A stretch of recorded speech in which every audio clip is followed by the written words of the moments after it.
Un especialista en genética analiza, toma los datos más básicos de la medicina general y busca encontrar diagnósticos de enfermedades genéticas. Esa es nuestra función, estar de frente al paciente y su familia, dando la cara y respuestas a las preguntas que pueden venir de por qué es que se ha presentado algo así.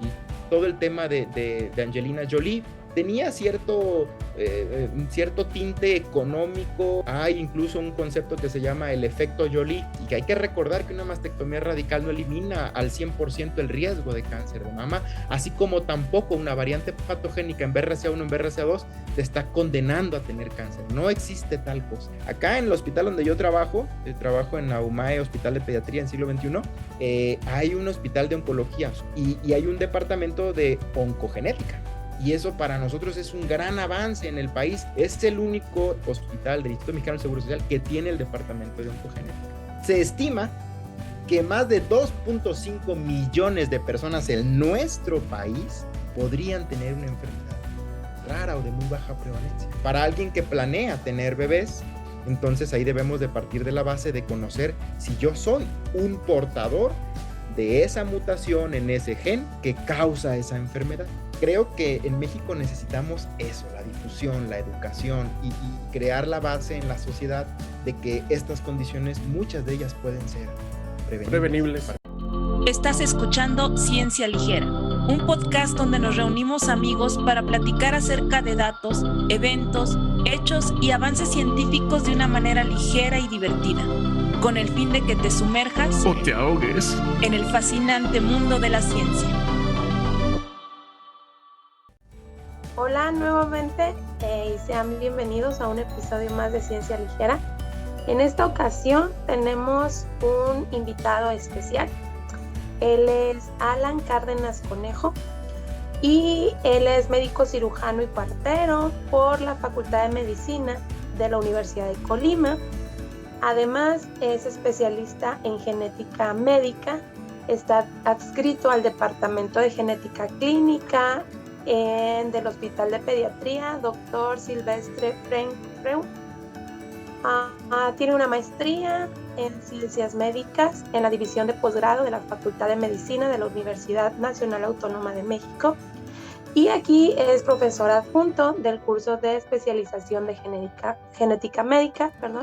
Además es profesor de la asignatura de Genética Clínica de la Facultad de la Universidad Nacional Autónoma de México. Él es investigador asociado tipo A del Instituto Mexicano del Seguro Social.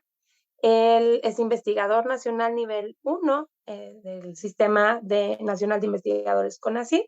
Está certificado por el Consejo Mexicano de Genética Humana y es socio numerario de la Asociación Mexicana de Genética Humana. Además de todo esto que ya mencionamos, él cuenta con 16 publicaciones referentes a enfermedades genéticas humanas. Entonces, más o menos por ahí ya se pueden dar una idea de qué vamos a hablar el día de hoy. Bienvenido, Alan. Hola, mucho gusto, muchas gracias por la invitación. Para mí es pues sí, es un honor estar aquí con ustedes, poder platicar un poquito de lo que representa esta especialidad, primero en primera persona y después lo que practicamos todos los días, lo que hacemos todos los días en la consulta, las implicaciones y alcances que tiene para los pacientes. Entonces, muy honrado, me siento muy honrado de estar aquí en esta invitación. Ok, bueno, a mí me gustaría empezar con una pregunta. ¿Qué hace un médico especialista en genética médica? Porque generalmente en el común no escuchamos que existan doctores que son especialistas en genética médica. Se me hace a mí como que es algo desconocido para la gente en general. ¿Tú nos puedes platicar qué hace un médico especialista en esta especialidad? Sí, claro que sí, con mucho gusto. Y yo creo que antes de entrar en materia, pues también me gustaría agradecer. He tenido la oportunidad de tener los privilegios como para poder estudiar una especialidad, pero primero una carrera en licenciatura en medicina, médico cirujano y partero. Entonces, un agradecimiento pues para mi familia, para mis papás, un reconocimiento especial para ellos que me apoyaron y a toda mi familia, mi hermano, todos que los he llevado como ejemplo. Y entrando en materia, entonces era justo eso. que muy poco se sabe de las particularidades del funcionamiento del cuerpo humano. Primero, conocernos como humanos, como nuestro funcionamiento y la fisiología en lo que representa a nivel molecular y cómo ese desbalance puede llevar a enfermedad.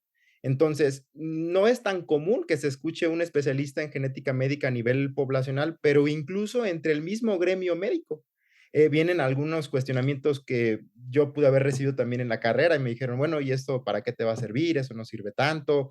O no, hay que enfocarnos más en otras áreas. Esto de lo molecular, pues sáltatelo, no tiene tanto problema. Pero si vamos un poquito al fondo, el especialista en genética toma los conocimientos básicos de la medicina, que es el interrogatorio, la historia clínica y sobre todo la exploración física dismorfológica. Es decir, ¿qué aspectos de la exploración física nos están diciendo que un proceso pudo haber salido de lo esperado normal para ese individuo?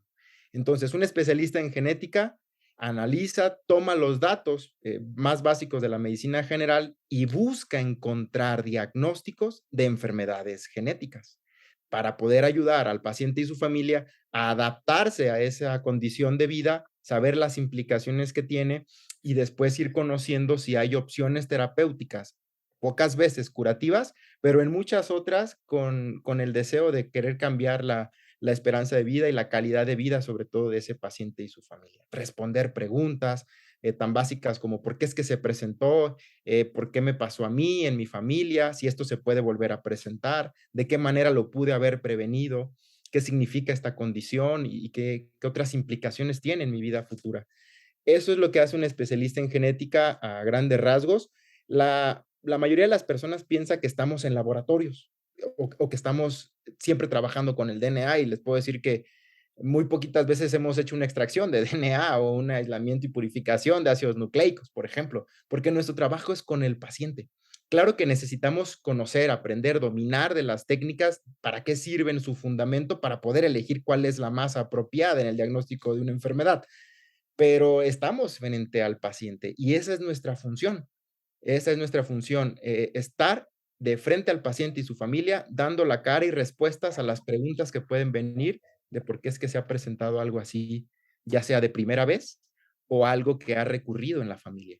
Entonces, estudiamos las enfermedades de origen genético desde diferentes puntos de vista, principalmente en el diagnóstico y el asesoramiento genético. Ya no, pues, sí, eso es muy importante, pero, digo que es muy importante porque incluso tiene que ver con cuestiones, de desconocimiento de la gente, ¿no? Por ejemplo, yo mismo no me había enterado para nada, por ejemplo, del gen que te predispone para el cáncer de mama, que lo hizo muy famoso Angelina Jolie hace algunos años, que se hizo la mastectomía, creo, porque tenía esa, esa copia del gen y yo nunca había escuchado de él. Entonces, uno mismo no sabe, chis, me tengo que checar si tengo este gen, esta mutación.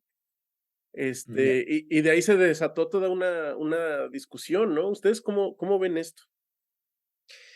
Sí, justo es eso, que yo pienso que necesitamos ir construyendo el camino para que sea algo generalizable, algo que, que esté al alcance de la población. Y podríamos partir de la base en que cada especialista en genética debería de estar en las unidades de medicina familiar, por ejemplo, en el primer nivel de atención de la salud. Si nuestro temario, nuestro programa de materias, currícula de materias desde primaria, desde secundaria, desde preparatoria, incluyera la educación para la salud y el ámbito ya de la biología humana como tal, desde ahí se empezaría a hablar del genoma y sus implicaciones. Entonces, todos tendríamos también un bagaje común o al menos una base sólida para hablar después de algunos conceptos, ¿no? Entonces, yo sí creo que es bien importante que esta especialidad y que foros como estos que nos permiten llegar a diferentes instancias de público en general, de médicos, de investigadores, de científicos en general, primero de saber que esta especialidad tiene implicaciones en prácticamente todas las patologías. Y voy más allá. cómo funcionamos, la manera en la que respondemos a ciertos estímulos ambientales, nuestra predisposición como esta que comentas, de la predisposición al cáncer de mama, pues todo tiene que ver la forma en la que interacciona nuestro genoma con el medio ambiente. Entonces, ¿cómo lo vemos nosotros? Lo vemos como una herramienta poderosa para cambiar también la mentalidad de las personas y decir, bueno, voy a intentar prevenir complicaciones cuando conozca también cómo es que interacciona o cómo funciona nuestro genoma. Ahora, desde el punto de vista de BRCA1 o BRCA2, que son dos genes relacionados a la reparación del daño de DNA, el daño, sabemos todos que el DNA puede tener ruptura de doble cadena, y BRCA1 y BRCA2 funcionan también como sensores y reparadores de ese daño. Entonces, cuando hay variantes que predisponen al cáncer, eh, puede existir un riesgo mayor de que se presente un tumor a lo largo de la vida, siempre y cuando se presenten otros factores que desencadenen una segunda mutación o una segunda variante patogénica. Es decir, que ya en el tumor, ya en el tejido, se presentara un segundo evento de una pérdida de función del segundo alelo, que eso en teoría le decimos la hipótesis del segundo evento, o hipótesis de Knudson, y es la pérdida de la heterocigosidad. No quisiera tampoco hablar con tantos términos de eso, muy técnicos, porque muchas veces podría ni yo dominarlos por completo, pero que es bien importante saber que las enfermedades de origen genético se pueden prevenir la gran mayoría. ¿Y por qué digo la gran mayoría? Porque si llegáramos a dividirlas por clasificación, tendríamos que decir que están en tres grandes apartados: las multifactoriales, las monogénicas, un solo gen mutado causa una enfermedad, y las cromosómicas. Un cromosoma de más, un cromosoma de menos, un segmento de más o de menos ya genera un problema. Entonces, las más frecuentes son las multifactoriales, y esas son aquellas que tienen el complejo ambiental, el factor ambiental participando en una predisposición. Si yo modulo el factor ambiental, puedo tener una disminución en el riesgo de padecer una enfermedad. Entonces, tenía cierto tinte económico de comercialización, todo el tema de Angelina Jolie. Hay incluso un concepto que se llama el efecto Jolie para un incremento en el número de mastectomías radicales que se empezaron a practicar después de que se publicó, me parece, una nota en el Times o una revista también de alta circulación a nivel internacional, pero que dejaba mucha duda al respecto de si estaban comercializando una prueba, si también desde el punto de vista económico y los seguros médicos venían ahora más mastectomías, y que hay que recordar que una mastectomía radical no elimina al 100% el riesgo de cáncer de mama, así como tampoco una variante patogénica en BRCA1 o en BRCA2 te está condenando a tener cáncer. No existe tal cosa. Ok, Alan, nos estabas contando el incremento que hubo en las mastectomías radicales. Hay diferentes opiniones, ¿eh? Hay opiniones que de alguna forma, desde el punto de vista más general, yo diría que sirvió para concientizar, conocer a BRCA1, BRCA2, su implicación, que hay forma de prevenir el desarrollo de una neoplasia, de un tumor, cómo tratarlo también, pero sin caer en el totalitarismo en ser absolutos, en decir, pues mira, tiene una mutación en BRCA1, tiene cáncer y mastectomía, porque no funciona así. Fíjense, es bien interesante cómo de la misma especialidad de genética van surgiendo otras altas especialidades. Y tengo amigas y alumnas que se dedican a la oncogenética, es decir, son especialistas en genética, que se dedican solo a dar el asesoramiento genético en cáncer.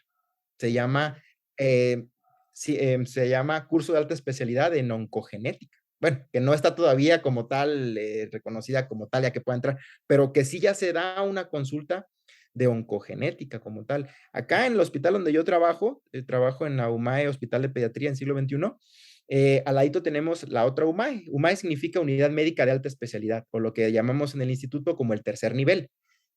Hay un hospital de oncología, solo se dedica a ver casos de cáncer, y hay un departamento de oncogenética, donde dos amigas y exalumnos mías, pues se dedican a dar la consulta de oncogenética. Y eso para nosotros es un gran avance en el país, aunque casi no se habla o no se conoce de ello.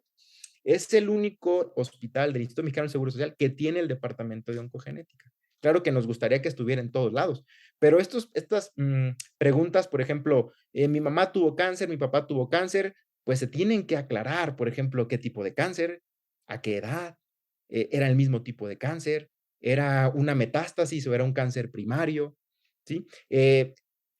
Hacer este abordaje parte de las bases de la medicina general, que es el interrogatorio, la historia clínica y la exploración física. Solo que le damos ahí la orientación para búsqueda de posibilidades de determinar si este cáncer que se está presentando en el probando, en quien viene a visitarnos, es un cáncer de tipo multifactorial, es un cáncer familiar o es un cáncer o es un síndrome de predisposición al cáncer. Por ejemplo, voy a mencionar algunos genes como BRCA1, BRCA2, TP53 para el síndrome Li-Fraumeni, el cáncer de colon polipósico y el no polipósico. Es decir, hay diferentes síndromes que un solo gen mutado genera una predisposición al cáncer muy importante a lo largo de la vida, pero no es en ese momento que tienes la mutación y ya tienes cáncer. No funciona así, se necesita todavía otro conjunto de procesos moleculares como para que una célula escape por completo a su control de reparación del daño y que continúe, ya sabemos, todas las vías, por ejemplo, de apoptosis, proapoptosis, y que escape a todas esas vías para que entonces se haga un nicho de células neoplásicas en general y que continúe el crecimiento del tumor. Es decir, Oh, verlo de lo más general a lo particular, a mí sí me gustaría resaltar ese beneficio que tenemos acá en el instituto, pero que me gustaría que estuviera en todos lados, en Colima, en Jalisco, en todos los estados del país, que hubiera especialistas en genética y que mejor que los especialistas también en oncogenética para tocar temas de este tipo. Qué importante es lo que menciona en el hecho que existe un asesoramiento, ¿no? Porque yo he escuchado que lo dicen, no, pues es que te tocó, o sea, te dio cáncer porque pues te tocó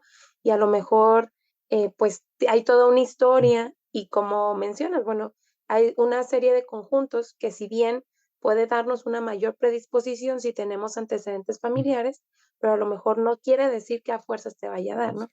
Y bueno, con lo que nos comentabas ahorita, eso, la posibilidad de ya poder tener como un diagnóstico a futuro y qué cosas podemos hacer para prevenir. ¿Sí? eso es lo Por que, ejemplo, espera, es sí, lo que sí, te sí. quería preguntar también. Voy a juntar las dos preguntas. La pregunta es, hace rato nos platicaste que esas enfermedades genéticas se pueden prevenir y viene un poco con lo que comenta Mariana, o sea, ¿cómo podemos hacer nosotros para prevenir? Porque uno generalmente piensa, "Ah, ya tengo esta enfermedad, voy con el doctor".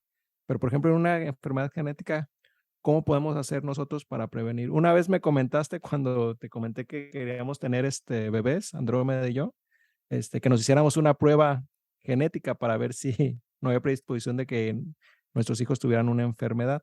No lo hicimos, nos aventamos así como gorda en tobogán, pero creo que va dentro de la parte de la prevención. ¿Qué nos puedes platicar de la prevención de las enfermedades genéticas y también de eso que nos platicó Mariana de que se pueda prevenir? Bueno, a futuro saber si te puede dar cáncer, ¿no? Que estás predispuesto. O Porque, tan ajá, simple como para las mujeres, ¿no? O sea, si una mujer nos está escuchando, tiene ya 28 años o tiene 35, ¿se tiene que ir a checar para BCRA1 o 2? Sí, ok. Pues bueno, dividiendo la pregunta, yo creo que ¿qué nos ayudaría para prevenir enfermedades de origen genético? Cambiar el enfoque de la medicina, tener en la mente que la medicina podría ser más benéfica en un enfoque preventivo. Claro que cuando ya está la patología, pues también necesitamos buscar cómo resolver ese problema. Entonces, partir de la base de conocer nuestro genoma. Yo podría, no sé, preguntar a cada uno, oye, ¿qué es el genoma para ti? O para ti, ¿qué significa el ADN, etcétera? Y partir de las bases, ya decíamos hace ratito, de la educación para la salud. Pero bueno, ya desde el punto de vista de la medicina, cambiar el enfoque hacia una medicina preventiva. Hablábamos de las enfermedades multifactoriales, las monogénicas y las cromosómicas. De prácticamente todas ellas podríamos conocer un riesgo teórico de poderlas transmitir, pero hasta que conozcamos nuestro propio genoma. Decir conocer nuestro genoma es evaluar específicamente qué cambios con las herramientas actuales podemos identificar en nuestro genoma, ¿sí? Por ejemplo, para alguien que planea tener bebés, y que nuestro enfoque principal es la prevención de enfermedades monogénicas, es decir, que un solo gen mutado cause una enfermedad, entonces ahí debemos de partir de la base de conocer si yo soy un heterocigoto o le llamamos de otra manera, un portador de esa mutación en ese gen que causa esa enfermedad. Entonces yo debo de saber primero si soy o no un heterocigoto o un portador de esa variante patogénica, de esa Oye, mutación. Alan, como en el Yo caso de y la, mi perdón, pareja. de la hemofilia, ¿no? Más o menos Sí, es, sí puede ser la hemofilia como una condición ligada al cromosoma X, claro que se puede prevenir, claro que se, ¿por qué? Porque yo tendría que conocer, muy poquitas veces las mujeres pueden presentar datos de hemofilia, bajo ciertas circunstancias que a lo mejor aquí no tiene tanto sentido profundizar en qué sentido sería, pero, o en qué momento. Pero la gran mayoría de las veces una mujer puede ser portadora de una mutación en el gen que causa hemofilia, que es el gen que codifica para el factor 8 de la coagulación. Entonces uno podría decir, oye, yo necesito saber si soy una portadora, porque si lo soy, tengo un riesgo teórico del 50% de que en caso de que mi bebé sea un niño, él sea hemofílico. Así es, Un partiendo de volado. la base en el que me tengo que preguntar que aunque no haya antecedentes en mi familia, ¿qué ajá, riesgo claro. tengo de tener hijos con enfermedades de origen genético? Y todos tenemos ya por simple hecho de reproducirnos un riesgo del 2% de tener un bebé con alguna anomalía congénita. No estoy diciendo enfermedad genética, estoy diciendo anomalía congénita, la que sea. ¿Sí? Esas se pueden clasificar en malformación, deformación, disrupción, displasia, síndrome, secuencia, asociación. Pero todos tenemos ese 2%. Ahora, ¿qué puedo hacer para disminuir el riesgo de al menos las que sí puedo prevenir de manera directa, como son las monogénicas? Estas que sean autosómicas dominantes, autosómicas recesivas, ligadas al X. Este ejemplo de la hemofilia es muy valioso porque sí sé que es una enfermedad que tiene más difusión, se conoce más, el nombre también, ¿no?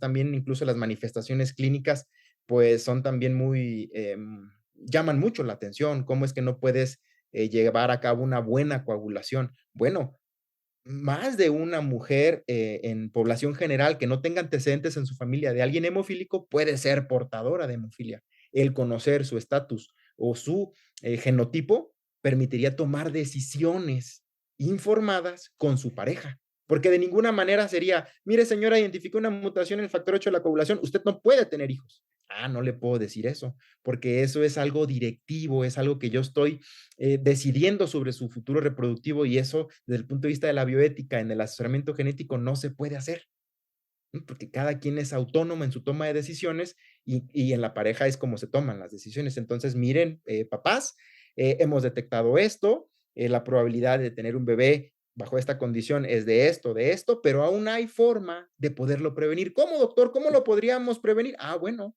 entonces, ya que ustedes hayan decidido, sí, sí queremos tener un bebé, el riesgo es de tal, ok, se pueden hacer abordajes distintos, tanto antes de embarazarse, que sería lo pregestacional, y claro que ello implicaría técnicas de fertilización asistida para poder entonces evaluar que el cigoto que se vaya a implantar ya no tenga el cambio, no tenga la mutación. O cuando ya esté embarazada la mamá, entonces desde etapas muy tempranas del embarazo, semana 10, semana 11, semana 12, nosotros podríamos conocer si ese bebé que se está gestando tiene o no tiene el cambio. Pero ellos, los papás, emocionalmente y psicológicamente ya tendrían que estar preparados para más o menos saber qué decisión tomar en esta dicotomía de, ok, tiene la variante patogénica, tiene la mutación, ¿qué vamos a hacer como pareja? ¿Decidimos terminar el embarazo?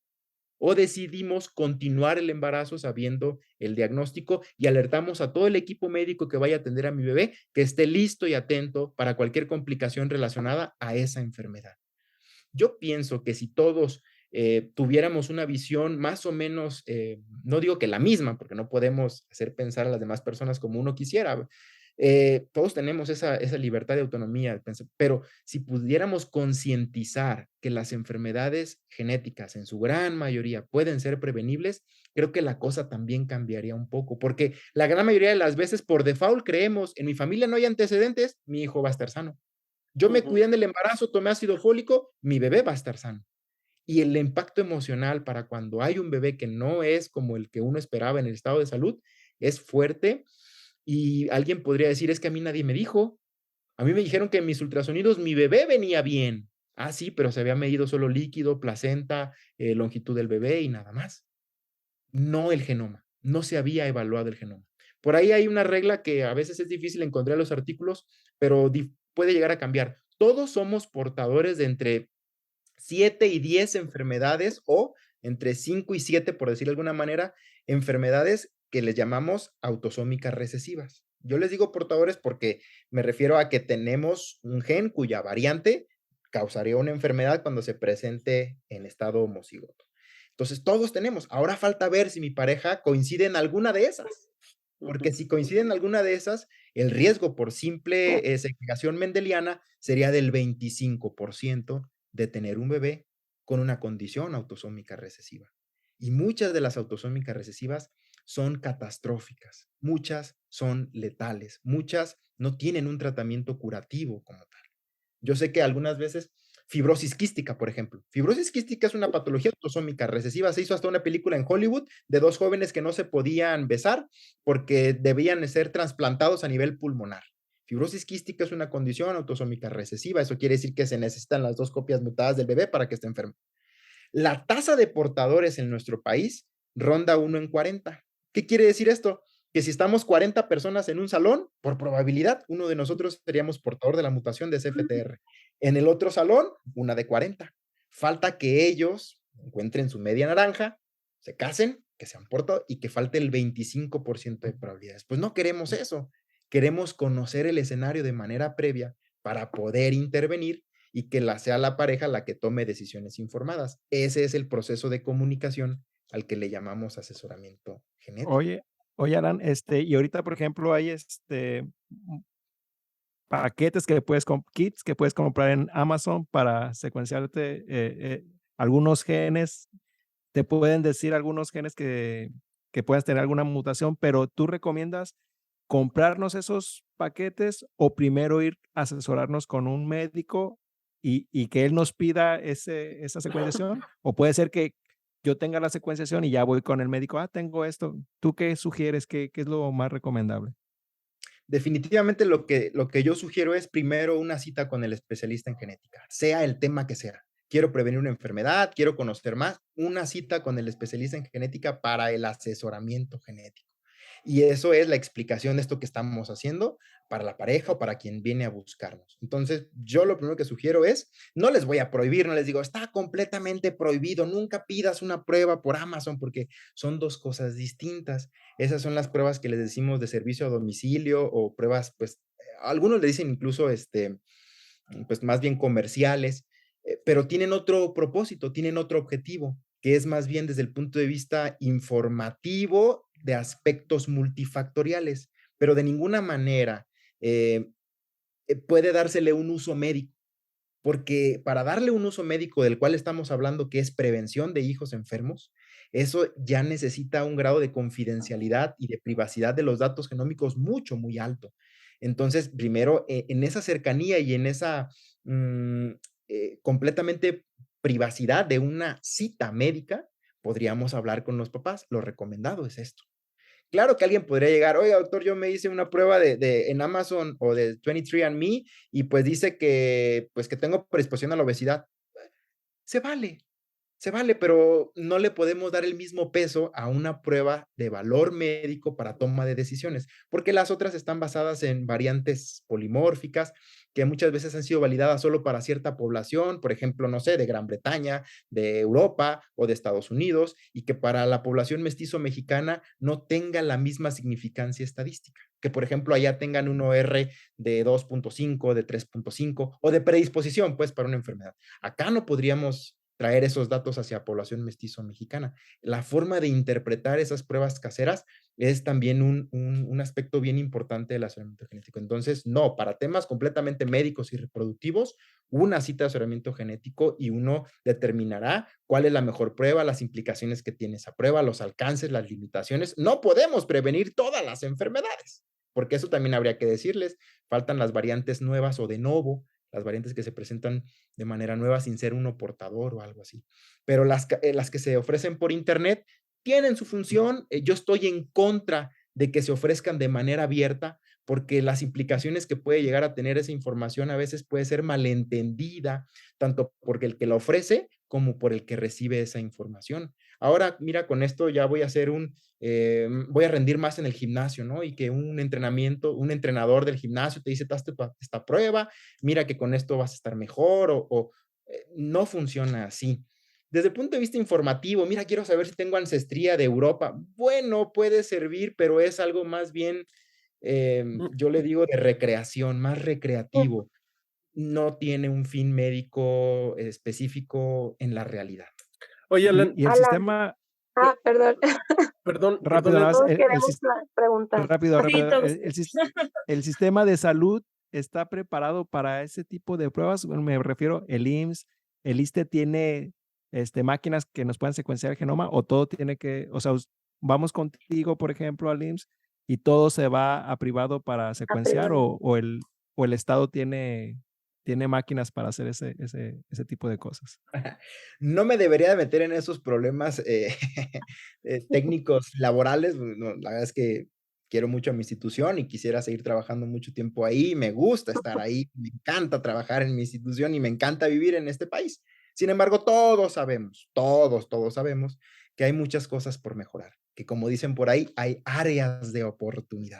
Yo pienso que con un buen programa bien diseñado desde, digamos, puestos donde realmente les interese cambiar la salud pública, no digo la genética, no digo porque la salud pública del país, tendríamos más beneficios hacia un enfoque preventivo. Yo sé que se ha hecho con varias campañas, pero se hace con diabetes, hipertensión, que son multifactoriales, pues, y que desde el punto de vista ambiental podemos incidir en ello, pero nos hacen falta todas aquellas que están ya en nuestro genoma, como las monogénicas.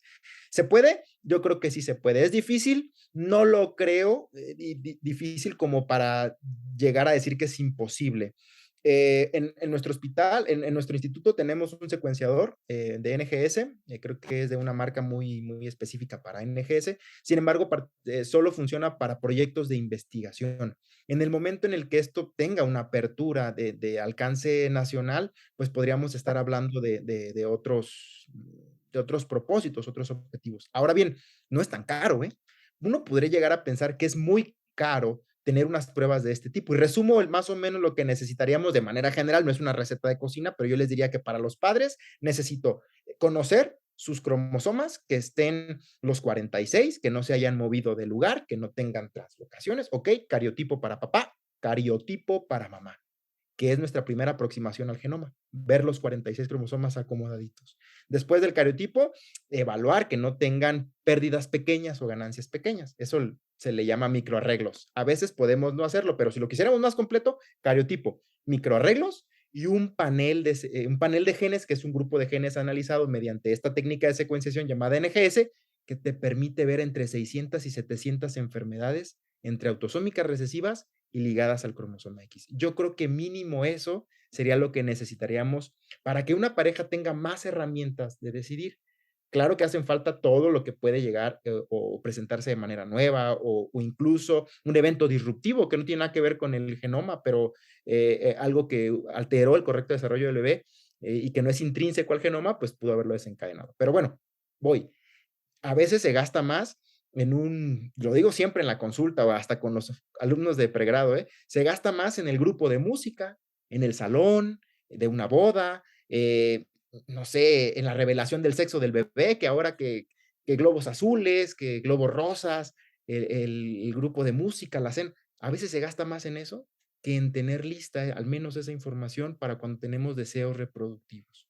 ¿Por qué? Porque a lo mejor un panel que te puede abordar eso entre 600 y 700 enfermedades, pues tiene un costo de alrededor de entre 200 y $250. Eso es de 4,000 a 5,000 pesos.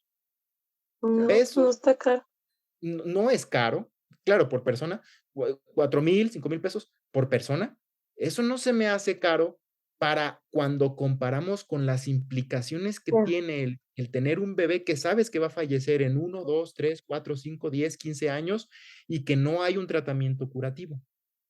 Sí, Entonces, pues claro, o sea, el costo de la prevención es muchísimo menor al, por ejemplo, no yéndonos a un escenario tan extremista, ¿verdad? De que Ujú. a lo mejor tiene tratamiento, pero a lo mejor el costo del tratamiento va a exceder por mucho el costo de De haberlo prevenido. Por de ejemplo, haberlo rápidamente, prevenido. hay una enfermedad que se llama amaurosis congénita de Leber, tipo 2, está causada por variantes patogénicas en un gen que se llama RPE65. Hay terapia génica. Eh, es un diseño muy innovador, se aprobó por ahí de 2017, 2018, se empezó a aprobar por ahí de 2007, pero ya con aprobación FDA. En México parece que recientemente ya se aprobó también, pero tiene un costo, que está solo para seguro de gastos médicos mayores, de alrededor de $500,000 por ojo, más o menos 2 millones de pesos el tratamiento por ojo. No manches. Esta empresa De creo que hecho, es Stark Pharmaceuticals, creo que lo tasó al inicio en $1,000,000 el tratamiento. Ahora comparemos, ¿a poco no creen que se podía haber sabido que ese par de padres era heterocigoto para RP65? Y no por eso es que yo les hubiera dicho entonces, no tengas hijos, porque mira, tienes el 25% de riesgo de tener un hijo enfermo. No, la probabilidad es esta, podemos hacer esto para prevención, aún así la decisión sigue estando de su lado, pero les hacemos ver las implicaciones que tendría la enfermedad para que ellos tomen una decisión. Oye, Alan, Pero sí, nada más para redondear un poquito la idea, en el caso de las personas que no planean tener hijos, digamos, una mujer soltera que trabaja y dice, bueno, me tengo que ir a checar si tengo estos genes que causan cáncer de mama. sí, recuerdo la pregunta que era una mujer de 28 años que dice, pues bueno, a ver, ahora me voy a revisar BRCA1, BRCA2. No es tan sencillo así de decir, ok, pues voy al mercado y ahora quiero saber si BRCA1 o BRCA2. No es tan sencillo, pero debería de ser. ¿Por qué razón? Porque todo surge de la base de la inquietud de ese paciente, de la inquietud de esa mujer. Oye, pues si yo quiero saber si puedo prevenir en algo, tener un riesgo mayor de tener cáncer de mama, claro, yo quiero hacerme esa prueba, pero con el asesoramiento genético previo para explicar los alcances, limitaciones de la prueba y que entonces no vayamos a confundir, pues la prueba me tiene que decir si sí o si no voy a tener cáncer. Ah, no, es que no funciona así. Oye, pero quieres saber si tienes un riesgo incrementado y hasta qué porcentaje y bajo qué circunstancias. Ok, bueno, vamos a intentarlo. Pues mire, en su análisis molecular no identificamos una variante o un grupo de variantes en un grupo de genes que te predisponga más que la población general al riesgo de cáncer de mama. Pero mira, además, los factores modificables que podríamos recomendarte para ti sería, pues bueno, disminuir a lo más que se puede el uso de anticonceptivos orales, al menos que sea estrictamente necesario para alguna patología ginecológica que lo requiera así tal cual. Tabaquismo, alcoholismo, obesidad, sedentarismo, todo eso podrían ser factores modificables. Pero partió de la base de qué? De la inquietud de esa mujer de querer prevenirlo y no deberíamos coartar, no deberíamos cohibir ese deseo de inquietud del paciente o de cualquier persona de población general de querer conocer más al respecto de su salud, ¿sí? Porque a veces, como médicos podemos llegar a ser muy paternalistas y decirme, no, no tienes antecedentes, no, estás joven, no te preocupes, ¿para qué gastas en eso? No, en eso no. Bueno, pero es la inquietud muy respetable y autónoma de una persona que va y busca nuestra atención y se le da y se le debe de brindar esa atención. Así sea, que a todas luces parecería algo que no tiene tanta posibilidad o probabilidad, pero siempre existe la forma de comunicar esa información que reditúe en un beneficio. Puede ser incluso un beneficio de tranquilidad, de estar más emocionalmente mejor, no lo sé, que se integre después a otro plan de vida, de actividad física, de ver la forma distinta no lo sé, pero puede tener un impacto positivo. Ese proceso de comunicación es el asesoramiento genético y es una herramienta bien poderosa, pero subestimada. Aquí en México, los que estamos, digamos, pues, de alguna forma que conocemos y damos el asesoramiento genético, somos los especialistas en genética. Pero en otros lados del mundo, cualquier profesionista del área de la salud, o incluso no del área de la salud, un trabajador social, por ejemplo, a veces psicología, en Estados Unidos, en Gran Bretaña, en Francia, acceden a tener una maestría en asesoramiento genético como un posgrado. Y no necesita ser especialista en genética o incluso médico. puede ser de otra área, pero llevar esa capacitación para asesoramiento genético. Acá en México lo hacemos híbrido, ¿no? Yo diagnostico, veo al bebé, veo a la familia y aparte asesoro. A veces estamos rebasados. Hoy justo teníamos una clase de herramienta genético a las 2 de la tarde con los residentes, con nuestro profesor y amigo, el doctor Bicochea, etcétera. Entonces, creo que en México necesitamos eso, la difusión, la educación y crear la base en la sociedad de que estas condiciones, muchas de ellas pueden ser prevenibles. Prevenibles. Claro está, como bien nos dices y nos queda, repito otra vez ya más meridiano, la prevención es lo ideal, ¿no? Sí. Pero, ¿qué nos puedes decir acerca de ya se tienen las enfermedades genéticas y qué tanto ha avanzado, perdón, la medicina? Ahorita hablabas de terapia génica de una enfermedad en particular. ¿Qué nos puedes mencionar acerca de enfermedades que en la actualidad, con todo el avance, ya digamos, ya está la enfermedad, ya es genética, qué tipo de enfermedades ya ha avanzado más la terapia en esas enfermedades? Que tú nos pudieras dar ejemplo de algunas. Sí, el ejemplo ponía esta amaurosis congénita de Leber. Viene también una terapia génica que sigue estando en estudios para hemofilia, lo tengo entendido así. Lo tengo entendido también para misma distrofia muscular de Duchenne. Hay otras, leí por ahí algunos artículos para algunas formas de tirosinemia, que son errores innatos del metabolismo. Pero, ¿qué pasa? ¿Y qué pasa con este tema? Que necesitamos, así como lo decimos ahorita, en una balanza, y lo hemos dicho en algunas lecturas también antes, en algunas pláticas, que hay más razones morales y desde el punto de vista bioético para apoyar las intervenciones ex ante, es decir, la prevención, que las ex post. Pero nuestra medicina occidental, y como la queramos ver, está muy sesgada hacia la parte curativa. Ok, terapia génica, lo innovador. Y yo no dudo que a muchos de los jóvenes que nos escuchan hoy les emocione esa idea. Terapia génica. Sí, yo no digo que no. Yo digo que sí, para aquellos padres que hayan decidido autónomamente tener a un bebé y no haber decidido pues ningún tipo de prevención y nada. Ya nació mi bebé, ¿qué hay de herramientas para tratarlo? Ah, mira, ahí estás, pero no ver todo hacia allá. Ok, de la terapia génica, pues bueno, sabemos que tiene ciertas limitaciones porque se necesita ser muy específicos para que ese vector llegue al tejido diana u órgano blanco al que quiere ejercer su función. Puede ser con un enfoque ex vivo o in vivo, perdón. Ex vivo, pues sacamos células, ¿no? Y se hace nosotros no, pues quienes se dedican a eso, y hacen la corrección para después regresar el vector y que vaya hasta el órgano que queremos. O inyectado, directamente inyectado, por ejemplo, al hígado, que sé que es una tirosinemia. Eso se llama in vivo, pero todavía hay muchos eventos fuera de blanco que te ponen en riesgo de padecer complicaciones cardíacas, neurológicas, ¿sí?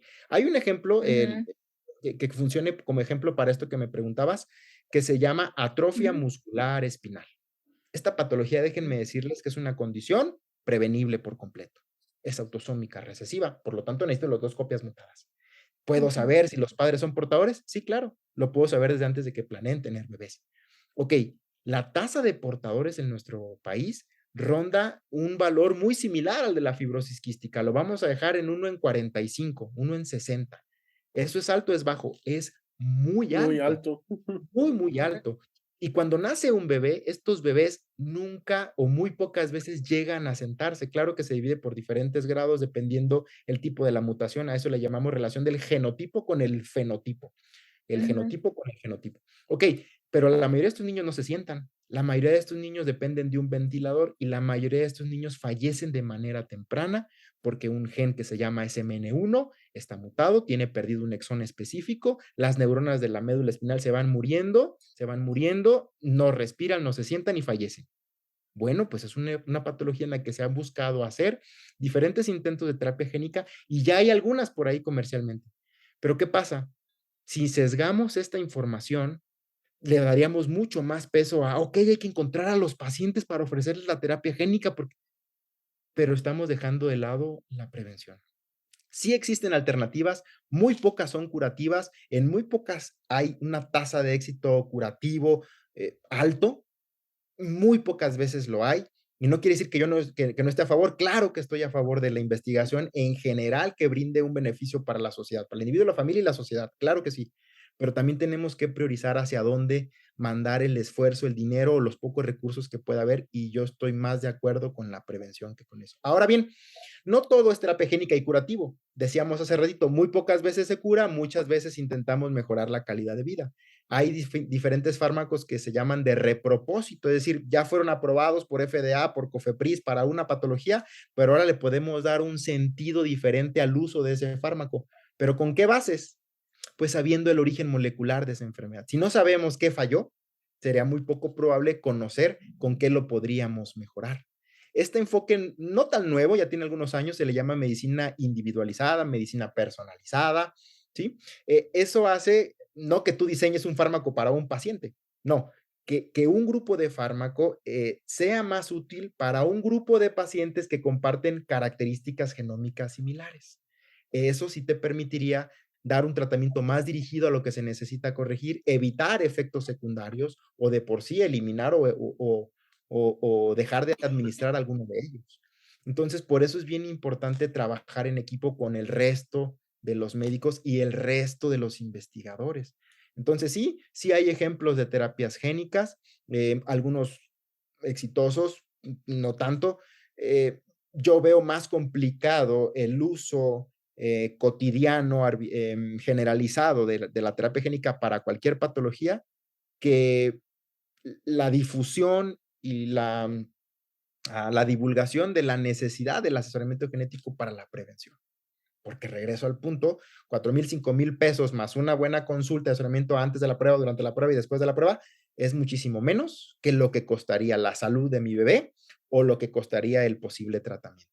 Claro que hay avances y lo seguirá habiendo porque hay alrededor de 7,000, 8,000 enfermedades diferentes de origen genético y muchas de ellas tienen mecanismos moleculares que se prestan al diseño de una terapia específica, de una terapia génica. Oye, esa era mi pregunta, me la acabas de responder, que ahorita que mencionabas 600, 700 enfermedades, dije: "Ay, o sea, son un montón", pero ahorita acabas de hablar de miles, ¿no? Entonces, y conocemos bien poquitas, la verdad es que a lo mejor no sabemos que ciertas enfermedades tienen su origen genético, ¿no? Y decimos: "Ah, pues son enfermedades nada más", ¿no? Pero más o menos, Es el o sea, bueno, de karma. todas esas es karma. Por ejemplo, De todas estas enfermedades, 6,000, 7,000 que dices que existen, ujú, en México, ¿cuáles son como las predominantes, en donde las, frecuencias son más elevadas? ok. Nosotros utilizamos estos términos de enfermedades de muy baja prevalencia o también llamadas enfermedades raras. Raras viene de esta traducción pues, literaria del rare o muy poco frecuente. Por eso, a mí me gusta más muy baja, de muy baja prevalencia, porque a veces se pueden llegar a tomar un poco mal las palabras. Yo le digo a los padres, su hijo tiene una enfermedad rara. Pues bueno, lo pueden tomar de manera peyorativa o negativa diciendo, pues mira, el doctor me dijo que mi hijo es raro, entonces, o yo tengo la culpa de que mi hijo haya nacido con una enfermedad rara. Pues bueno, de muy baja prevalencia. Al final de cuentas, estas enfermedades de muy baja prevalencia, no confundirlas con las de origen genético, porque las de origen genético, eh, hay un cambio en el material hereditario. Puede ser monogénica, cromosómica o multifactorial. Y ya sé que de genoma nuclear o genoma mitocondrial. Pero el de muy baja prevalencia, 8 de cada 10, digamos que existen 7,000. 8 de cada 10 son de origen genético. Otras Okey. 2 podrían tener ahí un origen infeccioso o algo más, pero no de manera directa algo monogénico, ¿sí? Entonces, eso es demasiado de las 7,000 enfermedades de muy baja prevalencia o de las enfermedades raras, que 8 de 10 sean de origen genético. Y este término solo habla de estadística. Por ejemplo, en México se le considera una enfermedad de muy baja prevalencia aquellas que su frecuencia ronda alrededor de uno, más raras que uno en 2,500.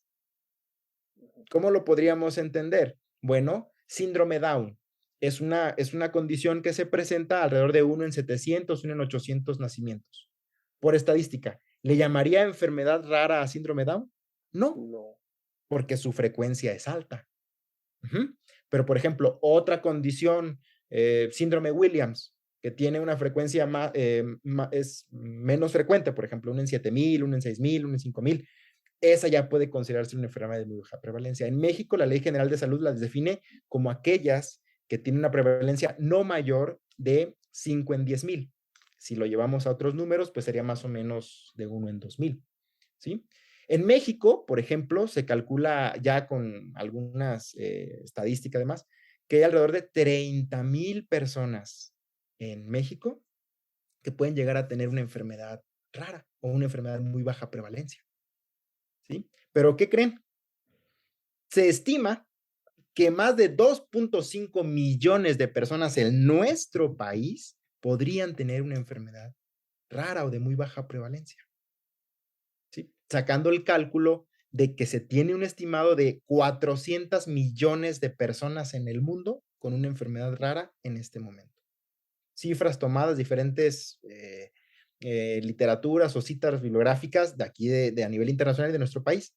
En nuestro país y en el mundo se conmemora en febrero el Día de las Enfermedades de Muy Baja Prevalencia. Estamos hablando por allá del 27, 28 de febrero, para concientizar justo eso, las implicaciones que tienen, porque requieren cuidadosos, bueno, procesos de cuidado de atención médica específicos, la participación de diferentes especialistas, lo que implica para las familias y demás. Entonces necesitamos incrementar el conocimiento y el reconocimiento de estas patologías a nivel médico y a nivel sociedad, a nivel poblacional.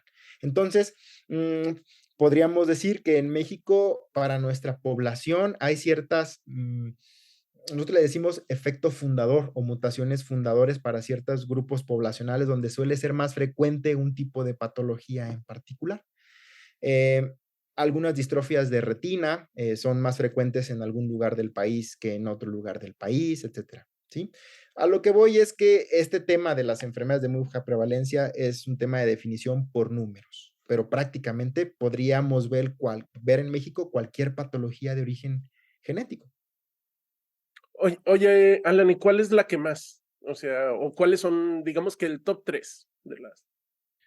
De las de origen genético, para no Ujú. dejar afuera las que sean frecuentes, yo creo que en nuestra población y en mi trabajo, lo que hago todos los días de lunes a viernes, lo que más seguimos viendo es el grupo genérico de retraso global del desarrollo. Ese es uno. Es decir, que un bebé no vaya ganando los hitos del desarrollo cuando le tocan.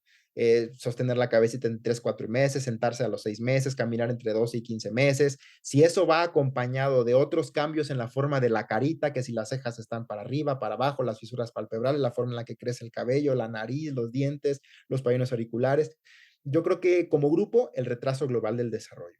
Y allí, la causa principal de discapacidad intelectual en el mundo es el síndrome Down. El síndrome Down es la principal causa genética de la discapacidad intelectual. Antes se le llamaba retraso mental. Insistimos con los términos, pueden ser peyorativos, ya no se le dice retraso mental, se le dice discapacidad intelectual. Y la causa genética más frecuente es el síndrome Down. Y todos hemos visto algún paciente con síndrome Down, en cualquier contexto, en la escuela, en la calle, en algún lugar. Y ellos tienen una condición de origen genómico. Entonces yo creo que el retraso del desarrollo, síndrome Down, una muy común que es monogénica, uno en 2,500 aquí en México, se llama neurofibromatosis tipo 1. Estos bebitos tienen manchas café con leche en el cuerpo, predisposición a los tumores entre un 8 al 10%, trastorno por déficit de atención y hiperactividad en un 80%, pueden tener estenosis pulmonar, alteraciones esqueléticas, etcétera. Es decir, son mucho más frecuentes de lo que creemos. No, pues Oye, bueno, y me dejaste frío. Ay. tú estás en Ciudad de México, ¿verdad? Sí. Ujú. Pero uno que está en diferentes estados, ¿verdad? En la República, ¿a dónde puede acudir? O sea, no sé, como un primer acercamiento para, a mí me interesó y yo quiero saber si, o sea, a lo mejor, o ya tuve hijos o pienso tenerlos, o simplemente por mi propia salud a futuro. ¿Cuál, Ujú. cuál recomendarías tú que fuera como el primer acercamiento médico para obtener toda esta información que pues nos estás dando ahorita? Yo recomendaría visitar la página del Consejo Mexicano de Genética Humana. Así se llama, página del Consejo Mexicano de Genética Humana, porque allí hay un registro de los datos de cada especialista en genética certificado por el consejo. Y entonces están distribuidos por estado. Entonces ahí vienen ya los datos de cada especialista. Pues yo vivo en Sonora, yo vivo en Sinaloa, yo vivo en Colima, yo vivo en Jalisco. Estas son mis opciones. Esa puede ser una primera aproximación y yo diría que la más segura, porque de esa forma es un especialista que está certificado por Certificado. el consejo, de que tiene todo en regla, digamos, nos hacen certificarnos, recertificarnos, etcétera, para tener todo en regla y poder brindar esa atención pues, de completa confianza. Ahora bien, por ahí también hay una publicación en internet que se llama El rezago del asesoramiento genético en México, así se llama la publicación, si le ponemos en Google, el rezago. Es un trabajo que se escribió con una de las residentes que estaba cuando hace ya unos 2 años, ahí en el hospital, y dijimos, bueno, pues hay que mencionarlo, hay que decirlo, hay que esté al menos allí en una publicación, aunque es de circulación nacional y está en castellano y lo que sea, sirve para darnos una idea porque utiliza datos de lo que vinieron a ser extranjeros a nuestro país, ver cómo estábamos en el tema del asesoramiento genético en México y lo vieron muy, muy atrás. Entonces dijimos, pues bueno, pues hay que hacerlo también nosotros y decir nuestras opiniones. Y ahí en ese trabajo decimos la importancia de que haya un especialista en genética en cada estado, en cada unidad de medicina familiar. Por ejemplo, las unidades de medicina familiar, ¿quién está? El dentista, el que da los preservativos, el que toma el papá Nicolau, pero ahí debería de estar el especialista en genética también. Oigan, ¿quién quiere planificación familiar? Ah, pues sí, mira, pasa la cita con el genetista, les toma 45 minutos, 1 hora, van a platicar con él, les va a hacer preguntas, poco raras, pero les va a hacer preguntas, ustedes pues pasen a la consulta. Ese ya es la primera aproximación. Ok, no lo tenemos, desafortunadamente sería por ahora en el medio privado, digamos, pero hay siempre servicios de genética en la mayoría de los estados, aunque sea en un hospital general, sí, sí los hay. Somos pocos hasta ahora, yo soy el 253, por ejemplo, de certificación, pero ha ido más, pero hay estados donde no hay todavía un especialista en genética formalmente establecido, pero nos podemos mover, podemos viajar, etcétera. Puede ser una cita virtual. Ahora con esta telemedicina podemos tener un asesoramiento genético en línea, porque pues Ujú. tengo que hacer el árbol genealógico, pero los estoy viendo. Para un tema como es este informativo, claro que puede ser en línea. Yo sí prefiero para cuando voy a ver un paciente tenerlo enfrente, porque necesito ver cómo le crece el cabello de aquí, cómo está la ceja, la fisura palpebral, la narina, los dientes, los pabellones, necesito verlo por completo. Y a veces eso es lo que nos da el diagnóstico. Yo les podría platicar muchas Híjole. anécdotas de cómo hemos llegado al diagnóstico de Y algunos ahora pacientes. ya me estoy preocupando, Alan. Ya nos está cachando aquí, Alan. Oye, Alan, no, pues está muy bien y te agradezco. Y vamos a poner todos los links en el canal. Pero yo quería, Ujú. si tú me lo permites, que habláramos de un tema que a mí se me hace muy interesante, pero del que desconozco mucho. Que de hecho no sé si sea ciencia ficción, ¿eh? Ok. Lo del dopaje genético. O sea, he escuchado que lo hablan en el sentido de atletas de alto rendimiento que están pensando o ya hacen dopaje genético. ¿Tú has escuchado acerca de esto? Poco, tampoco conozco mucho, es algo muy, sí es reciente. Sé, por ejemplo, que hay casos, ¿no? A quien le gusta el deporte, a mí me gusta el deporte, a lo mejor no practicarlo, pero sí verlo. Casos de dopaje muy sonados, como por ejemplo, Tour de France, el Tour de Francia con, no me acuerdo, se me fue el nombre, Con Armstrong, dices. Armstrong, pues sí, Ujú.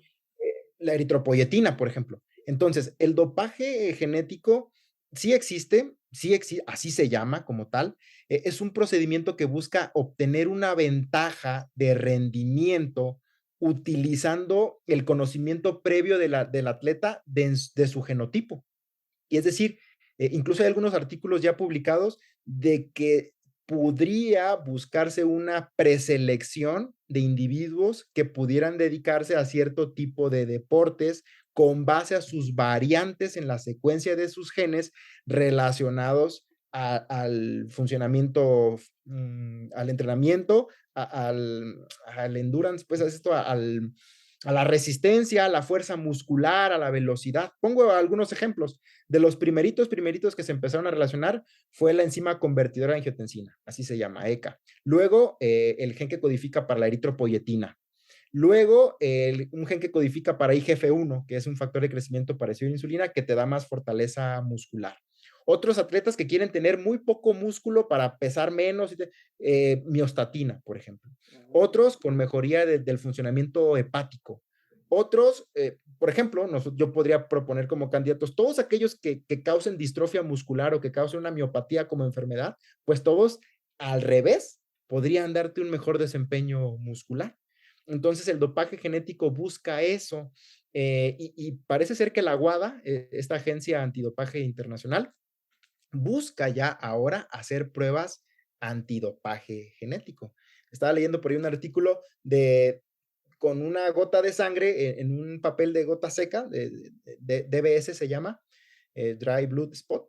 Desde ahí puedes aplicar la gota y que ya con grandes técnicas moleculares pueden llegar a identificar si allí hay DNA recombinante, porque se ha intentado hacerlo con vectores o a veces DNA libre allí en plásmidos, pero claro que a la baja va en el tiempo, pues sabemos que eso se va disminuyendo, ¿no?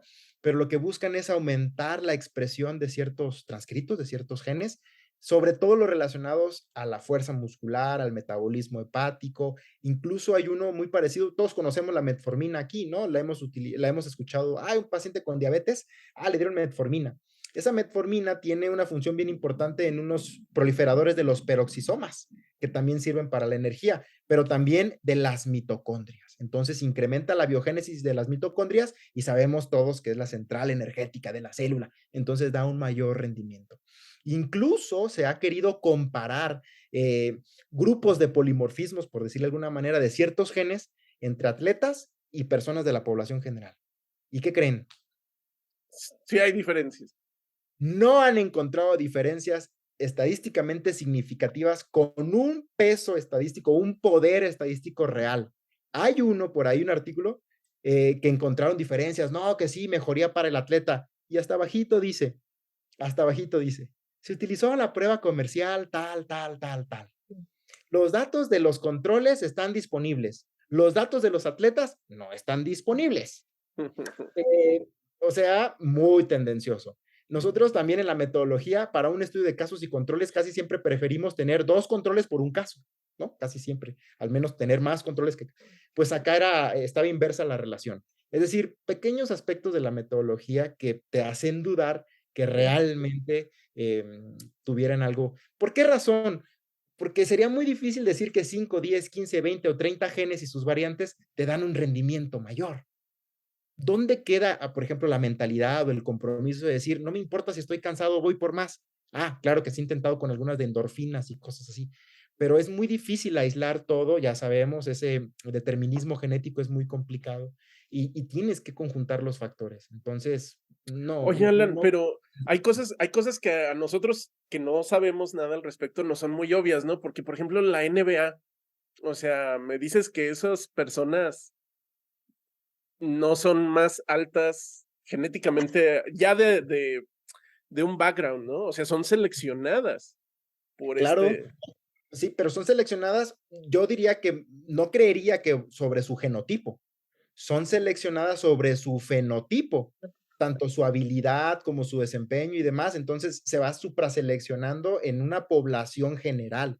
Entonces, de esa forma hay una selección de esas características fenotípicas de esos atletas. Yo pienso que en el futuro, yo sí creo que en el futuro se va a empezar a utilizar una combinación de factores donde sí se puedan seleccionar algunos atletas bajo ciertas condiciones del genotipo, pero eso debería de estar regulado porque si no sería obtener ventajas sobre otros atletas que no conocen Claro, esos sí. beneficios, ¿no? Yo podría decir también, oye, los atletas de África que siempre ganan los maratones, pues claro que también hay una selección sobre su fenotipo y demás, además de que sabemos que la mentalidad y demás. ¿A qué voy?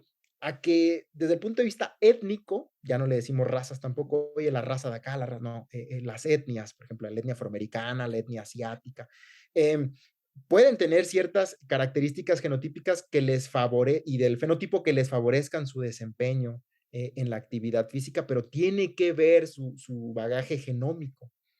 Claro que sí tiene que ver con eso.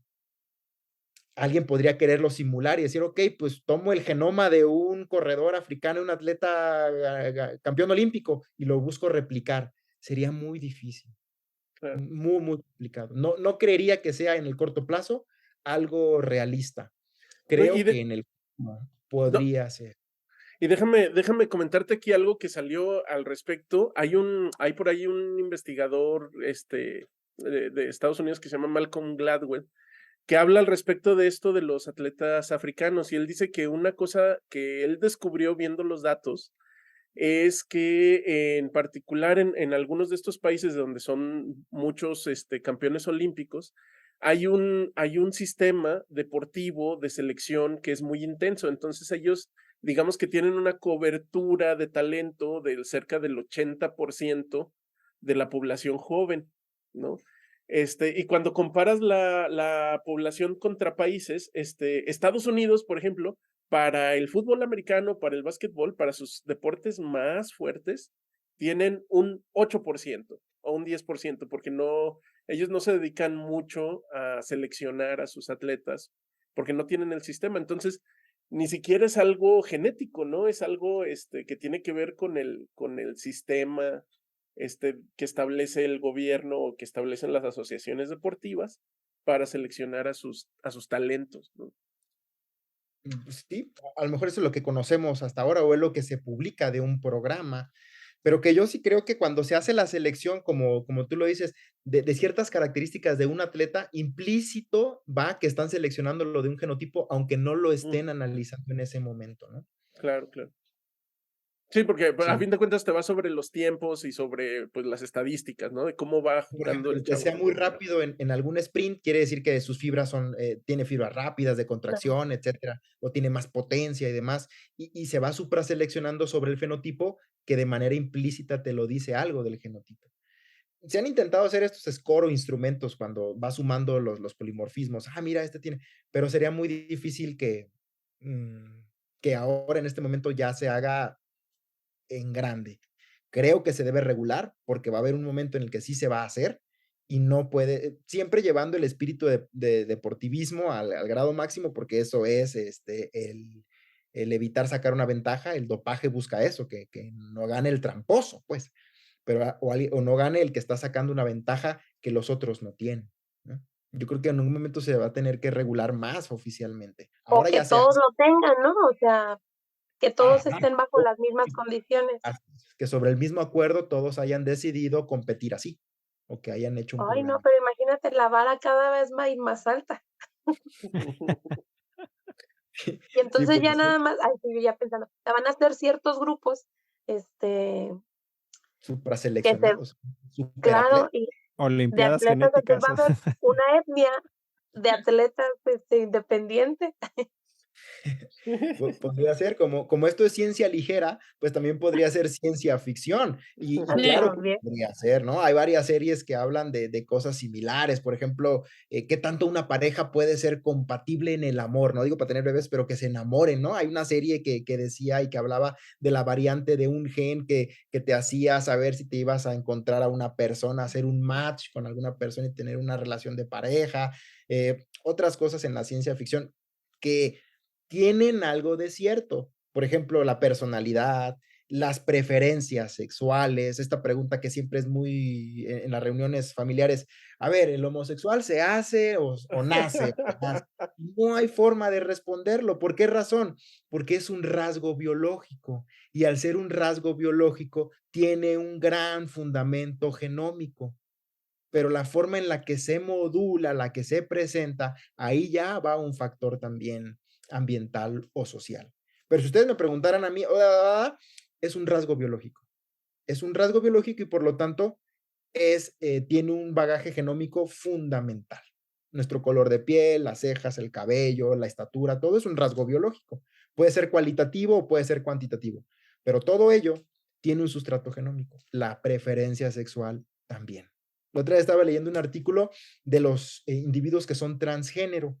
estos individuos que son transgénero casi siempre tienen una frecuencia más alta de algo que se llama disforia de género.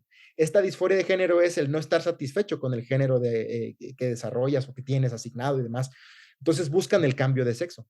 Pero se ha demostrado, ese artículo creo que es de Science, está bien interesante, de cómo variantes genómicas en genes de receptores de estrógenos en ciertas áreas cerebrales te encontraron variantes o cambios. No le vamos a decir variantes patogénicas porque no es una enfermedad, es un rasgo biológico, ¿no? Este gran tema de las diferencias del desarrollo sexual, antes les decían trastornos del desarrollo sexual. A un individuo que tuviera un complemento 46,XX, pero que tuviera testículos. Oye, ¿cómo puede tener testículos si es un 46,XX? Bueno, por diferentes mecanismos moleculares, que en uno de los dos cromosomas X haya un gen llamado SRY que se haya traslocado y por eso tiene testículos. Pero no por eso oficialmente le van a gustar las mujeres o los hombres, todavía faltan otras características o asignaciones, como para decir el sexo de asignación, el sexo fenotípico, el sexo, el rol social, la preferencia sexual. Pero la preferencia sexual está considerada como un rasgo biológico. Y eso lo hace también un tema muy interesante, ¿no? No, y luego hay unas cuestiones interesantes que es la cultura, ¿no? O sea, nosotros nos enfocamos a investigar esto porque es fácilmente reconocible como un rasgo biológico. Y hay otras cuestiones que no son tan fáciles de disectar, que por lo tanto no las estudiamos, ¿no? Por ejemplo, tú podrías decir, hay que ver si hay un gen relacionado a que la gente no esté feliz con su trabajo. Hay mucha gente que está inconforme con su trabajo y hay un 46% que tiene que ver con este receptor de serotonina en el cerebro. Son investigaciones que no tiene chismecillo, ¿no? Entonces no la hacemos. Ok, pero sí la hay, ¿no? Sí la hay y sí la tiene, por ejemplo, la forma en la que uno percibe la felicidad. ¿A qué uno le llama felicidad? El éxito, ese tipo de cosas sí tienen un bagaje y un sustrato genómico también. Claro que mucho es social y cultural del aprendizaje, pero la forma en la que uno percibe las cosas sí tiene mucho que ver con esto. Por ejemplo, se habla mucho de un niño maltratado y el riesgo de que este niño maltratado en el futuro tenga un trastorno del comportamiento social, o que sea disocial, o que sea un asesino en serie en el futuro, etcétera. Pero hay varios artículos demostrados que necesita haber la participación de variantes génicas en ciertos genes, por ejemplo, receptores de los neurotransmisores o los que metabolizan al neurotransmisor, como para que se presente esa predisposición.